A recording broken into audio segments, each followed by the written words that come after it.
और इसमें कहना चाहिए ग्रीन एल्गी पाए जाएंगे।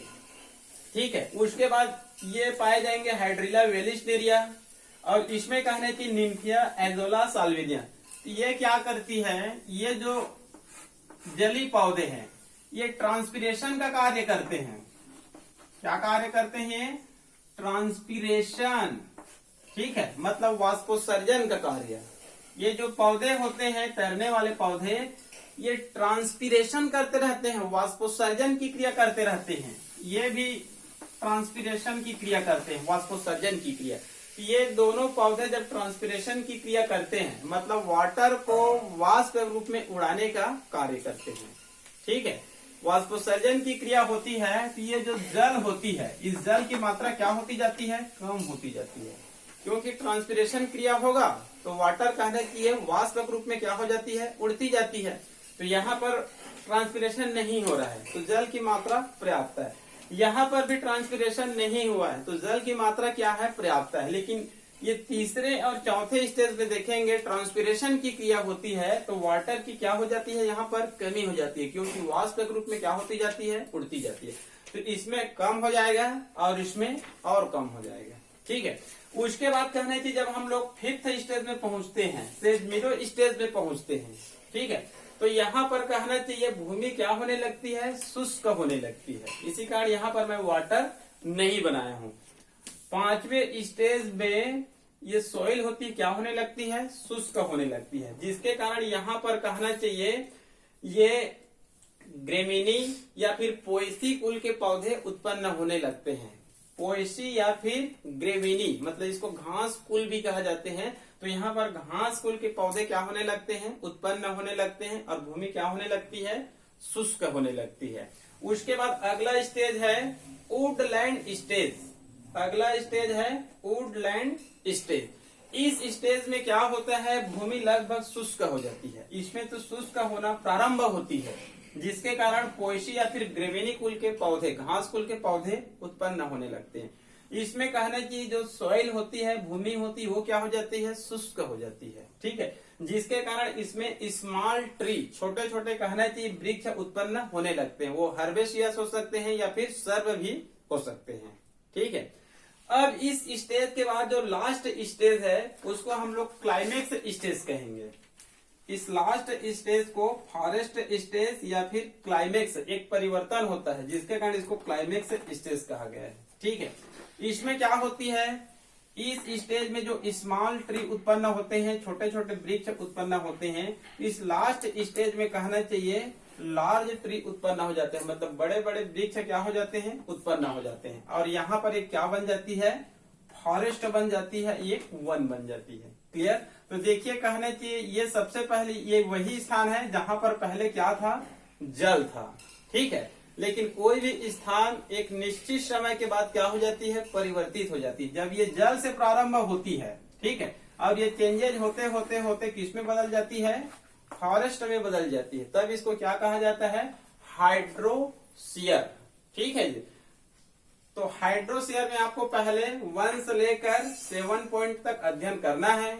ठीक है जी, phytoplankton, submerged, floating, reed swamp, sedge meadow, woodland stage, forest या फिर क्लाइमेक्स स्टेज। इसमें कौन कौन से जो पौधे आती है उसके क्रम को याद रखना है। ठीक है, और उसके बाद ये नामांकित चित्र को चाहेंगे तो आप अपने अनुसार बना सकते हैं। कोई जरूरी नहीं है कि जो पुस्तक में है वैसे ही आपको चित्र बनाना है। लेकिन ये हाइड्रोसियर है तो जल से प्रारंभ करेंगे और एक ऐसा चित्र बनाएंगे जिसमें धीरे धीरे कहना चाहिए परिवर्तन होगा और लास्ट में यहाँ पर क्या बना देंगे?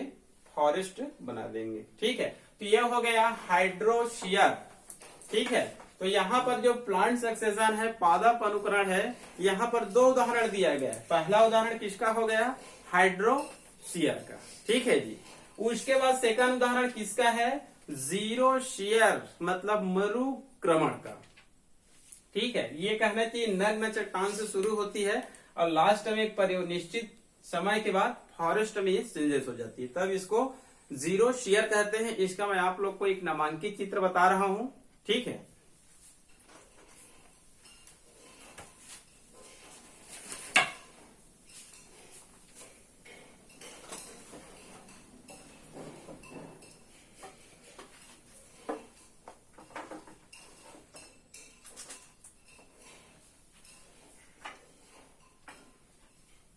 चित्र को आप लोग ध्यान से देखिए। ये चित्र आप लोगों के प्रत्येक बुक में मिल जाएगा। आप लोगों का 12वीं का पाठ्यक्रम का जो कोई भी पुस्तक पढ़ेंगे उसमें लगभग ऐसे ही सेम चित्र मिलेगा। चित्र थोड़ा बहुत चेंजेस हो सकता है लेकिन नामकरण लगभग वही रहेगा। क्लियर?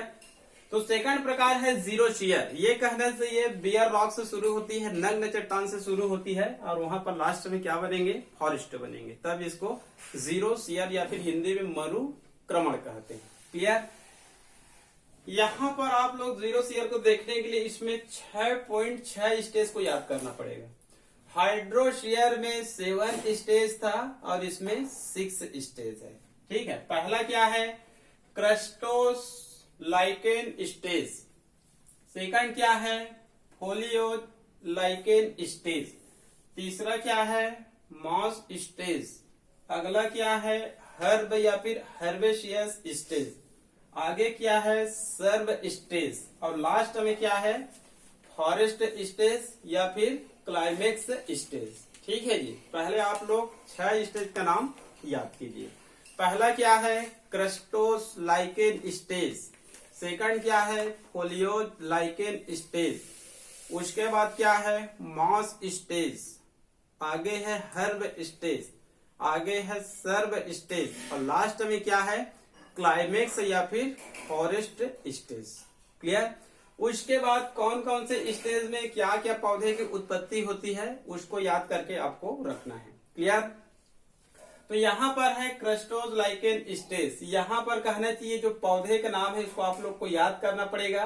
पहला है रिनोडाइना, लेकाडोरा और लेसिडिया। ठीक है, इसको आप लोग को याद करना पड़ेगा पौधे का नाम को। ठीक है, ये लाइकेन की प्रजाति है और ये भी लाइकेन की प्रजाति है, लेकिन ये क्रस्टोस लाइकेन की प्रजाति है और ये फोलियोज लाइकेन स्टेज की प्रजाति है। ठीक है, इसमें यहाँ पर है डर्मेटोकार्पॉन और पार्मेलिया। उसके बाद है मास स्टेज। मास स्टेज के अंतर्गत ये प्रसिद्ध पादप है पोलीट्राइकम और ये है ग्रेमिया। ठीक है, उसके बाद है हर्ब स्टेज, हर्बेशियस स्टेज बोल सकते हैं इसको।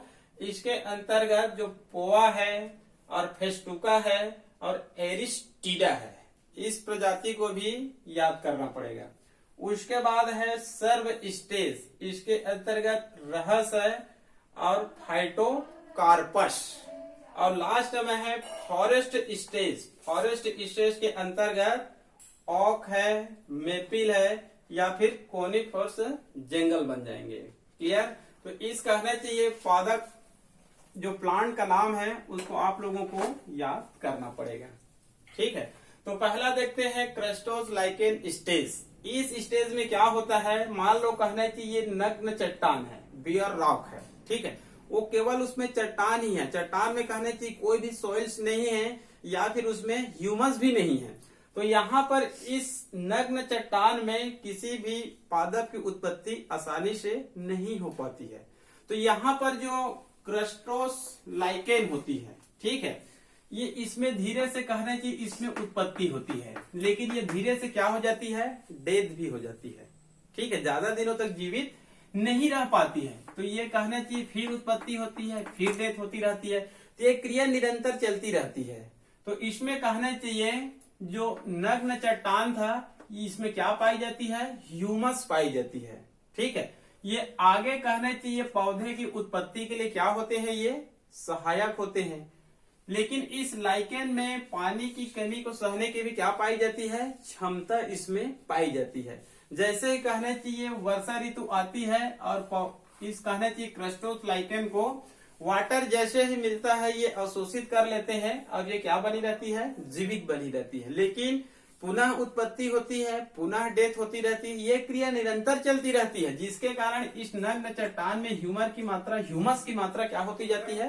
बढ़ती जाती है। जिसके कारण कहना चाहिए पहले ये जो क्रस्टोस लाइकेन है इनकी क्या होती है? उत्पत्ति होती है। इस पादप की प्रजाति को आप लोग याद रख लेंगे। ठीक है जी, यहाँ पर राइनोडाइना है और लेग्नोरा है और लेसिडिया है। लेकिन ये आगे चलकर क्या हो जाती है? ये डेथ हो जाती है।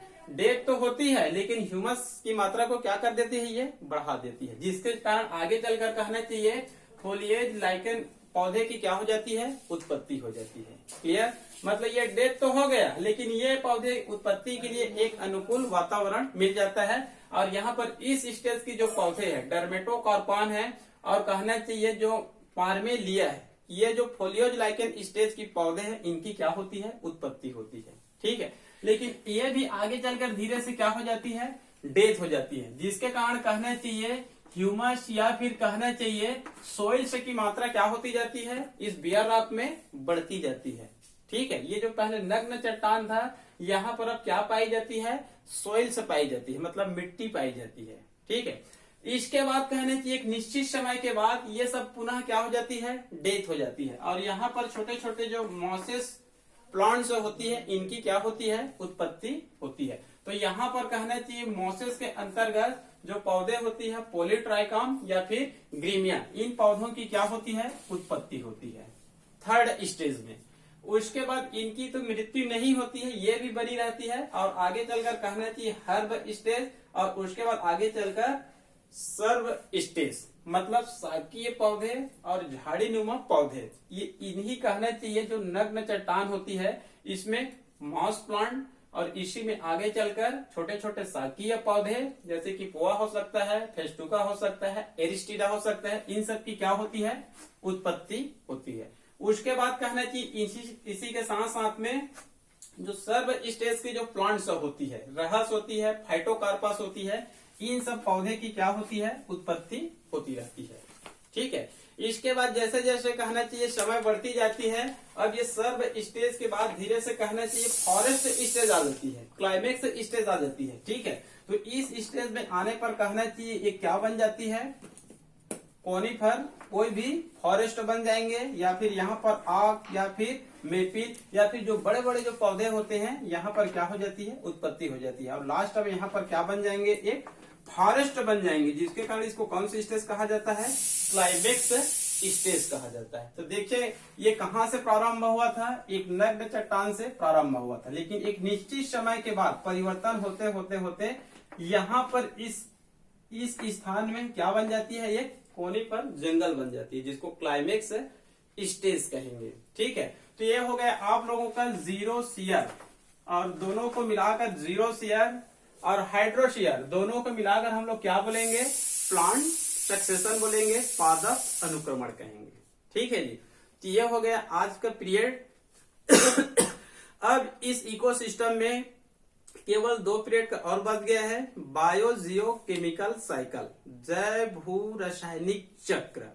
इकोसिस्टम में कुछ रासायनिक तत्व होते हैं जो हमेशा एक चक्र के रूप में चलते रहते हैं। ठीक है, तो केवल कहना चाहिए इकोसिस्टम में एक आधे घंटे का क्लास मात्र बचा हुआ है। उसके बाद कहना चाहिए ये अपना जो 14 चैप्टर है इकोसिस्टम का, ये भी क्या हो जाएगा, खत्म हो जाएगा। उसके बाद केवल 2 चैप्टर और बच जाएगा। ठीक है, तो आज के लिए केवल इतना ही, और कल पढ़ेंगे पुनः बायोजियोकेमिकल साइकिल को लेकर, जैव भू रासायनिक चक्र को लेकर। ठीक है जी, तब तक के लिए ओके, बाय।